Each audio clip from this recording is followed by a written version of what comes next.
Good morning students. तो आज के इस वीडियो में हम बात करने वाले हैं एसी जनरेटर के ऊपर। एसी जनरेटर क्या इसका एसी जनरेटर का वर्किंग कंसेप्ट है और किस तरह से हम इसको डिज़ाइन कर सकते हैं और कौन से वर्किंग प्रिंसिपल पर ये वर्क करता है, तो आज के इस लेक्चर में हम सभी जानने वाले हैं। तो अगर हमें एसी जनरेटर को अच्छे से समझना है और इसकी नॉलेज गेन करनी है तो हमें समझना होगा फैराडे एक्सपेरिमेंट को। Faraday's experiment. अब ये जो फैराडे एक्सपेरिमेंट है ये क्यों बहुत ही इंपॉर्टेंट है समझना, इसको जानते हैं। देखिए, अभी तक हम क्या समझते हुए आ रहे थे कि इलेक्ट्रिक करंट जो है वो तो इतना पावरफुल होता है कि मैग्नेटिक फील्ड को भी क्रिएट कर सकता है, जैसा कि हमने चैप्टर में पहले पढ़ा भी। ऑर्स्टेड एक्सपेरिमेंट हमने पढ़ा कि अगर एक कॉइल में करंट मूव कर रहा है, एक वायर में करंट मूव कर रहा है, तो वो मैग्नेटिक फील्ड क्रिएट करता है, जैसा कि हमने ऑर्स्टेड एक्सपेरिमेंट में पढ़ा। लेकिन अभी तक हम ये समझते थे कि इलेक्ट्रिक करंट इतना पावरफुल है कि वो मैग्नेटिक फील्ड बना सकता है, लेकिन फैराडे एक्सपेरिमेंट के बाद हमें पता चला कि मैग्नेटिक फील्ड भी इतना पावरफुल होता है कि वो भी इलेक्ट्रिक करंट बना सकता है। कैसे? तो इसको जानते हैं। देखिए, फैराडे ने क्या किया, एक कॉइल ली, ठीक है, और इस कॉइल में एक गैल्वेनोमीटर लगा दिया, ठीक है। बेसिकली गैल्वेनोमीटर जो होता है वो होती है एक करंट सेंसिटिव डिवाइस। गैल्वेनोमीटर जैसे ही करंट आता है क्या करता है, करंट को सेंस करता है, और करंट को सेंस करने के बाद क्या करता है, डिफ्लेक्शन देता है। Whenever there will be the presence of current, a galvanometer may detect the current and it will give deflection. तो यहां पर हमने क्या किया है, इस कॉइल में केवल एक गैल्वेनोमीटर लगा दिया फैराडे ने, और बताइए क्या गैल्वेनोमीटर में डिफ्लेक्शन आएगा? तो इसका आंसर है गैल्वेनोमीटर में कोई डिफ्लेक्शन नहीं आएगा, क्योंकि गैल्वेनोमीटर में बिना वोल्टेज के डिफ्लेक्शन आ नहीं सकता है। क्योंकि अगर इसमें डिफ्लेक्शन आ गया इसका मतलब इसमें करंट है, और करंट बिना पोटेंशियल डिफरेंस के नहीं हो सकती, जैसा कि हमने पिछले चैप्टर करंट इलेक्ट्रिसिटी में पढ़ा है, ओम्स लॉ में। Whenever there is a current there should be a potential difference. Current किसी भी कंडक्टर में जब बनता है तो वो हमेशा डिपेंड करता है पोटेंशियल डिफरेंस पर। तो बिना पोटेंशियल डिफरेंस के कभी करंट नहीं आ सकता। तो initially when there is no battery, there is no voltage source, तो यहां पर गैल्वेनोमीटर में आने वाला डिफ्लेक्शन 0 होना चाहिए, जैसा कि आया भी। फिर इसने क्या किया, फैराडे ने यहां पर एक मैग्नेट लिया और उस मैग्नेट को इस कॉइल की ओर मूव कराया। ये एक मैग्नेट रहा और इस मैग्नेट को फैराडे क्या कर रहा है, इस कॉइल की ओर मूव करा रहा है। तो जैसे ही फैराडे ने इस मैग्नेट को इस कॉइल की ओर मूव कराया, ठीक है, मैं इसको मूवेबल बना देता हूँ, ये टायर वायर लगे हुए हैं इसमें, ठीक है। तो जैसे ही इस मैग्नेट को फैराडे ने कॉइल की ओर मूव कराया तो ही वॉज शॉक्ड। यहाँ पर क्या देखा उसने, गैल्वेनोमीटर में डिफ्लेक्शन आ गया, ज़ूम ज़ूम, फाइन। तो यहां पर जैसे गैल्वेनोमीटर में डिफ्लेक्शन है, एक डिफ्लेक्शन हमने देखा कि गैल्वेनोमीटर कॉइल जो है, जो इसकी निडल जो है वो डिफ्लेक्शन शो कर रही है, ठीक है। इनिशियली जैसे ही ये मैग्नेट इसकी ओर दौड़ लगाई, ठीक है ना, तो यहां पर डिफ्लेक्शन आ गया एक पर्टिकुलर डायरेक्शन में। फिर इसने क्या किया, फैराडे ने इस मैग्नेट को इस कॉइल के पास लाके रख दिया। उसने सोचा कि ये जो डिफ्लेक्शन आ रहा है वो इसलिए आ रहा है क्योंकि कॉइल इसके पास आ गई तो डिफ्लेक्शन आ रहा है, ठीक है। मैग्नेट और कॉइल के बीच की डिस्टेंस कम हो रही है तो डिफ्लेक्शन आ रहा है। उसने मैग्नेट को यहीं लाके रख दिया। जैसे ही उसने मैग्नेट को स्टेशनरी कर दिया, रख दिया, तो जो डिफ्लेक्शन आ रहा था वो फिर से 0 हो गया। डिफ्लेक्शन केवल तभी तक आया जब तक ये मैग्नेट इस कॉइल की ओर मूव कर रही थी, और जैसे ही उसने इस कॉइल के पास लाके इस मैग्नेट को रख दिया, डिफ्लेक्शन आना बंद हो गया। तो फैराडे को एक चीज समझ में आ गई कि डिफ्लेक्शन तभी आ रहा है जब ये मैग्नेट मूव कर रही है, ठीक है ना। डिफ्लेक्शन तभी आ रहा है जब ये मैग्नेट इस कॉइल की ओर मूव कर रही है। तो उसने फिर क्या किया, उसने इस मैग्नेट को इस कॉइल से दूर ले जाना शुरू किया। जब उसने इस मैग्नेट को इस कॉइल से दूर ले जाना शुरू किया, फिर से डिफ्लेक्शन आ गया। और अब की बार जो डिफ्लेक्शन आया वो ठीक अपोजिट डायरेक्शन में आया। मान लो पहले डिफ्लेक्शन इस डायरेक्शन में आ रहा था, तो अब डिफ्लेक्शन इधर आ गया। तो ये बहुत ही देखिए एक अजीब सी घटना है, ठीक है ना। हमने तो कोई करंट नहीं दिया, हमने कोई बैटरी नहीं लगाई, हम केवल एक मैग्नेट को पास ला रहे हैं तो भी डिफ्लेक्शन आ रहा है, हम इस मैग्नेट को दूर लेके जा रहे हैं कॉइल से तो भी डिफ्लेक्शन आ रहा है। यानी कि कौन करंट बना रहा है? मैग्नेट का मूवमेंट जो है वो करंट बना रहा है ना। हम कह सकते हैं कि मैग्नेट के मूवमेंट की वजह से करंट बन रहा है। तो इसको हम ऐसे भी लिख सकते हैं, whenever there is a relative motion, whenever there is a relative motion between a magnet and a coil, between a magnet and a coil, comma, current is induced in the coil, current is induced in the coil। इसी phenomena को हम electromagnetic induction बोलते हैं, ठीक है ना। जैसे ही magnet move कर रही है कॉइल की ओर तो भी करंट, और जब मैग्नेट जो है दूर जा रही है कॉइल से तब भी करंट। अब यहाँ पे जो मैंने वर्ड यूज किया है, अगर आप देखें, मैंने लिखा है रिलेटिव मोशन। रिलेटिव मोशन मैं इसको इसलिए बोल रहा हूं क्योंकि अगर आप इस कॉइल को मूव करा देंगे मैग्नेट की ओर तो भी करंट इंड्यूस होगा, अगर आप इस मैग्नेट को कॉइल की ओर ले जाएंगे तो भी करंट इंड्यूस होगा। There should be a relative displacement. ये फर्क नहीं पड़ता कि आपने मैग्नेट को कॉइल की ओर लेके गए या कॉइल को मैग्नेट की ओर लेकर आए, लेकिन करंट जरूर इंड्यूस होगा, और इस करंट को हम बोलते हैं इंड्यूस्ड करंट, ठीक है। और इस फिनोमिना को बोलते हैं, this phenomena of inducing current is known as, this phenomena of inducing current is known as electromagnetic induction, is known as electromagnetic induction। अब ये हो गया इलेक्ट्रोमैग्नेटिक इंडक्शन। लेकिन देखिए अगर करंट बन रहा है, ठीक है ना, इस मैग्नेट की वजह से, इस मैग्नेट के मोशन की वजह से अगर करंट बन रहा है, तो हम क्या ये मान लें कि ओम्स लॉ गलत है? क्योंकि ओम्स लॉ ने ये कहा था कि अगर करंट बन रहा है, किसी भी इलेक्ट्रिक सर्किट में बनने वाला इलेक्ट्रिक करंट हमेशा पोटेंशियल डिफरेंस के डायरेक्टली प्रोपोर्शनल होता है, ऐसा हमने पढ़ा है। तो यहाँ तो कोई पोटेंशियल डिफरेंस है ही नहीं, क्या ऐसा हो रहा है? नो। देखिए यहाँ पर भी अगर हम देखें, एक पोटेंशियल डिफरेंस जरूर डेवलप हुआ होगा कॉइल के दो एंड्स के बीच में। तो उस पोटेंशियल डिफरेंस को जो कि डेवलप हुआ होगा, क्योंकि देखिए current can not be induced without potential difference, ये आप बिल्कुल मान लीजिए, ठीक है, ये सत्य है। Current can not be induced without potential difference. अगर करंट बना है तो पोटेंशियल डिफरेंस जरूर होगा, ठीक है ना। तो हम ऐसा मानते चलते हैं कि इसमें जो पोटेंशियल डिफरेंस डेवलप हो रहा है उसको हम बोलते हैं ईएमएफ, ठीक है ना। The induced EMF in the coil is known as, the induced EMF is known as, induced voltage is known as electromotive force, ठीक है ना। इसका नाम होता है इलेक्ट्रोमोटिव फोर्स। इलेक्ट्रोमोटिव फोर्स, इस नाम से ही हमें पता चल रहा है ऐसा फोर्स जो कि चार्ज के मूवमेंट से प्रोड्यूस हुआ हो, उसे हम क्या बोलते हैं? इलेक्ट्रोमोटिव फोर्स बोलते हैं। तो ये तो था स्टूडेंट्स फैराडे का एक ऑब्जर्वेशन जिसकी वजह से करंट इंड्यूस हुआ। जब भी मैग्नेट मूव करेगी कॉइल की ओर तो क्या बनेगा? करंट बनेगा, और इसको हम बोलते हैं इलेक्ट्रोमैग्नेटिक इंडक्शन। कितना वंडरफुल ये फिनोमिना है। सोचिए कोई इंसान है जिसने एक रिंग पकड़ा हुआ है, ठीक है, कंडक्टिंग रिंग, और हम उसकी ओर मैग्नेट दौड़ाते हुए लेकर आए, तो हो सकता है कि इतना करंट बन जाए कि it can harm that person with the electric shock, ठीक है ना। तो ये एक फिनोमिना है। अब बेसिकली ये हो क्यों रहा है, हमें ये भी सोचना चाहिए कि क्यों मैग्नेट के मूवमेंट की वजह से करंट बना। तो इसको सोचते हैं स्टूडेंट्स, ठीक है ना। और इसको सोचने के लिए पहले ये समझिए कि ये जो मैग्नेट जिसको हम मूव करा रहे हैं, इसका नॉर्थ पोल क्या होगा? मैग्नेटिक फील्ड बना रहा होगा, ठीक है ना। तो ये मैग्नेटिक फील्ड लाइंस जो होती हैं नॉर्मली आउटवर्ड्स होती हैं, ठीक है ना। अगर एक मैग्नेट की बात करें तो उसमें से फील्ड लाइंस निकलती है कुछ इस तरीके से।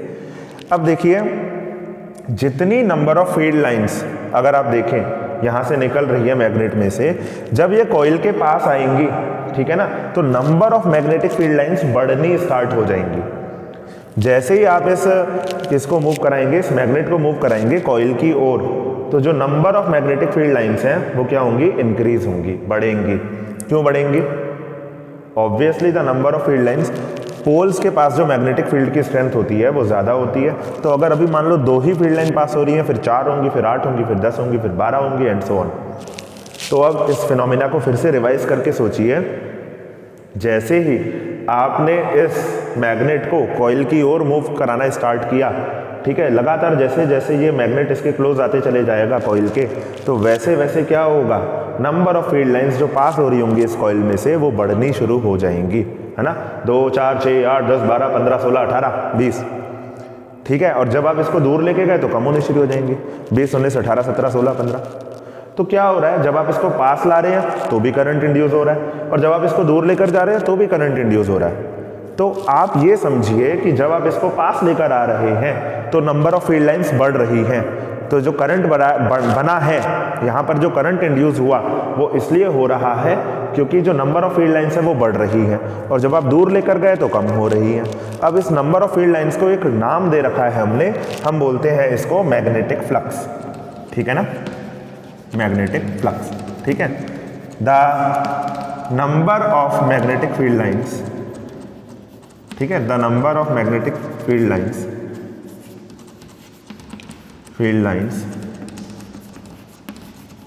पासिंग थ्रू एन एरिया, है ना, पासिंग थ्रू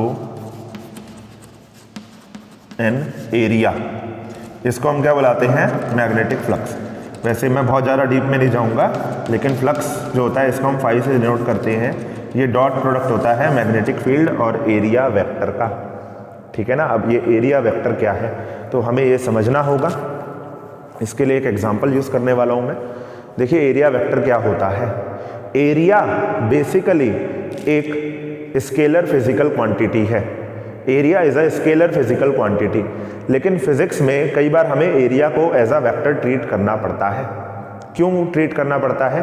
क्योंकि देखिए अगर हम एक बात करें एक कॉइल की, अगर एक कॉइल मूव कर रही है तो क्या होगा, उसकी डायरेक्शन हर समय बदलती रहेगी। मान लो मैग्नेटिक फील्ड है which is starting from this side to this side, ठीक है, यहाँ से यहाँ मैग्नेटिक फील्ड लाइन जा रही है, ठीक है, और हमने इस कॉइल को रखा। तो जब ये कॉइल घूमेगी तो कभी ये एरिया, देखिए हमें इस कॉइल की डायरेक्शन की ज़रूरत पड़ेगी। तो एरिया वेक्टर हम कैसे लेते हैं, हम क्या करते हैं, जो प्लेन होता है कॉइल का उसके परपेंडिकुलर हम एरिया वेक्टर लेते हैं। Area vector is always considered perpendicular to the plane of the coil. तो ये जो कॉइल है इसका प्लेन जो है इसके परपेंडिकुलर आप क्या ले लेंगे, एरिया वेक्टर ले लेंगे। फाइन, तो ये हो गया एरिया वेक्टर। और जैसे ही आपने इस कॉइल को, ठीक है, मैग्नेटिक फील्ड में रोटेट कराना शुरू किया तो देखिए मैग्नेटिक फील्ड अगर यहाँ से यहाँ आ रहा है तो अभी देखिए एरिया वेक्टर के साथ कितना एंगल बन रहा है, 90 डिग्री का। आप कंफ्यूज हो रहे होंगे, आप सोचेंगे मैग्नेटिक फील्ड ये जा रहा है और ये रही कॉइल, तो ये कॉइल पैरेलल है किसके, मैग्नेटिक फील्ड के। लेकिन हमेशा आपको जब भी डायरेक्शन लेनी होगी तो आप डायरेक्शन कैसे लेंगे, प्लेन के ऊपर परपेंडिकुलर लो। तो ये हो गई एरिया की डायरेक्शन। अब सोचिए फील्ड लाइन ऐसे ऐसे आ रही है, ठीक है, यहाँ से आ रही है, तो कितना एंगल बना, 90 डिग्री। 0 डिग्री तब बनेगा जब ये कॉइल ऐसे हो जाएगी। सोचिए अब मैग्नेटिक फील्ड की डायरेक्शन और एरिया की डायरेक्शन सेम हो जाएगी। तो जब ये कॉइल रोटेट करती है मैग्नेटिक फील्ड में तो हर टाइम पर जो इसका जो एरिया वेक्टर है उसका एंगल बदलते रहता है। अभी ये जो एंगल बन रहा है 90 डिग्री मैग्नेटिक फील्ड से, ठीक है, तो कोई भी फील्ड लाइन पास नहीं होगी, सोचिए इस कॉइल में से। फिर 0 हो गया, सारी फील्ड लाइन पास होंगी, बढ़ जाएगा, फिर से मिनिमम हो जाएगा, फिर बढ़ेगा जब एंटी पैरेलल आएगा।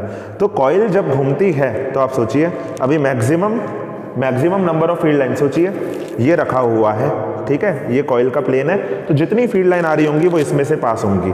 जब कितना एंगल बन रहा है, 0 डिग्री। फिर जब हमने ऐसे कर दिया 90 डिग्री तो कोई फील्ड लाइन पास नहीं होगी, फिर 180, फिर मैक्सिमम पास होंगी, फिर घुमा दिया तो और कम हो जाएंगे। आपको इसका एक और एग्जाम्पल देता हूँ। अगर आपके पास एक बकेट है और आपको पानी भरना है, ठीक है ना। पानी आ रहा है, आप क्या करेंगे, बकेट को ऐसे रख देंगे, उसका जो कैप होगा बिल्कुल पानी के आगे रख देंगे, तो जितना भी नंबर ऑफ स्ट्रीमलाइंस आ रही होंगी वाटर स्ट्रीमलाइन, वो सभी बकेट में चली जाएंगी। अगर आप उसको 90 डिग्री पर रख देंगे ऐसे, ठीक है, पानी आ रहा है ऐसे, ठीक है, और आपने बकेट रख दी ऐसे, इसका एरिया वेक्टर हो गया ये direction, normal to the surface होता है ना। अब एरिया वेक्टर ये देखिए, ये पानी और ये एरिया वेक्टर कितना एंगल बना, 90, तो जरा सा भी पानी इसके अंदर नहीं जाएगा। अगर आप चाहते हैं कि सारा पानी इसके अंदर जाए तो आपको कितना एंगल बनाना होगा, आपको इस बकेट के मुंह को ऐसे खोल के रखना होगा। फाइन, तो क्या होगा, जब 0 डिग्री एंगल बनेगा तो सारे के सारे जितनी भी वाटर स्ट्रीमलाइन आ रही होंगी वो इसमें से पास होंगी और बहुत ही जल्दी ये बकेट जो होगी वो फुल हो जाएगी। फाइन, तो इस तरीके से हमें क्या करना होता है, अलाइन करना होता है।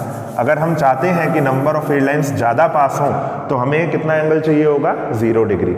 ठीक है, तो आप देखिए अभी no field line pass 90 degree पर, फिर increasing increasing increasing to maximum, decreasing decreasing decreasing to 0, increasing increasing increasing to maximum, decreasing decreasing decreasing to 0। यानी कि केवल कॉइल को अगर आप रोटेट करा देंगे ना मैग्नेटिक फील्ड में तो भी क्या होगा, उसका फ्लक्स चेंज होना शुरू हो जाएगा और हम इससे क्या कर सकते हैं, करंट इंड्यूस कर सकते हैं। क्यों कर सकते हैं, क्योंकि यहाँ पर भी देखिए जब फ्लक्स वेरी किया, जब ये मैग्नेट मूव की तो कभी इसमें से ज़्यादा फील्ड लाइन पास होंगी और जब ये दूर जाएगी तो कम फील्ड लाइन पास होंगी। तो यहाँ पर जो करंट इंड्यूस हुआ किसकी वजह से हुआ, फ्लक्स के चेंज होने की वजह से हुआ। फाइन, तो whenever there is a change of flux we can induce current in the coil. ये तो था एरिया वेक्टर के बारे में। तो यहाँ पे हमने दो चीज़ें लिखी हैं, एक बी और एक ए। एरिया तो आपको बता दिया, जितना ज़्यादा आप एरिया इंट्रोड्यूस करेंगे, है ना, पानी आ रहा है, जितना ज़्यादा आप बकेट का मुंह इसके सामने रखेंगे उतना ज़्यादा पानी इसके अंदर जाएगा और स्टोर होगा। फाइन, तो एक तो एरिया पे डिपेंड करेगा जो अंदर पानी जा रहा होगा, और दूसरी चीज़ जिस पर डिपेंड करेगा वो होगी वेलोसिटी, कितना तेज पानी आ रहा है। पानी की स्पीड जितनी ज़्यादा होगी उतनी जल्दी आप इस बकेट को फिल कर पाएंगे। तो यानी कि जो फ्लक्स होता है वो दो चीज़ों पे डिपेंड करता है, मैग्नेटिक फील्ड जो कि यहाँ पर इंटेंसिटी की तरह हो गया, और दूसरी चीज़ एरिया। अगर अब भी समझ में नहीं आया एक और एग्जांपल देता हूँ। अगर आपने विंडो ओपन किया तो बताइए कितनी नंबर ऑफ एयर अंदर एंटर करेगी। तो पहली चीज़ जिस पर वो डिपेंड करेगा, एक तो एरिया, आपने कितनी खिड़की ओपन की है, और दूसरी चीज़ हवा कितनी तेज चल रही है, इंटेंसिटी कितनी है। तो ऐसे आप फ्लक्स को कैलकुलेट कर सकते हैं, कितनी number of field lines pass हो रही है किसी भी सरफेस में से normally, that is known as magnetic flux. Fine, now after this magnetic flux अब हमें समझना होगा कि ये जो करंट इंड्यूस हो रहा है क्या ये स्पीड पर भी डिपेंड करता है। तो देखिए हमें ये जानना होगा कि जो इस कॉइल के अंदर पोटेंशियल डिफरेंस डेवलप हुआ है, जो इस कॉइल के अंदर पोटेंशियल डिफरेंस डेवलप हुआ है जिसे हम ईएमएफ बोलते हैं, वो एक और चीज़ पर डिपेंड करता है, the induced EMF in the coil, the induced EMF in the coil is directly proportional to, the induced EMF in the coil is directly proportional to rate of change of flux,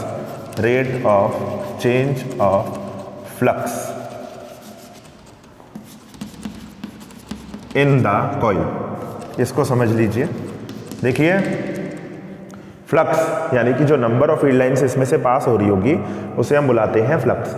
ठीक है, तो अभी ज़्यादा flux pass हो रहा है, जैसे जैसे हम पास लाएंगे फ्लक्स बढ़ता चला जाएगा, 2 4 6 8 10 12 15 16 18 20 25, दूर लेके जाएंगे तो कम होता चला जाएगा। क्लियर। तो यहाँ पर क्या हो रहा है, करंट क्यों बन रहा है, क्या करंट फ्लक्स पे डिपेंड कर रहा है ना, क्या ईएमएफ फ्लक्स पे डिपेंड कर रहा है, नो। जो ईएमएफ है, जो इंड्यूस्ड ईएमएफ है, वो डिपेंड कर रहा है rate of change of flux पर।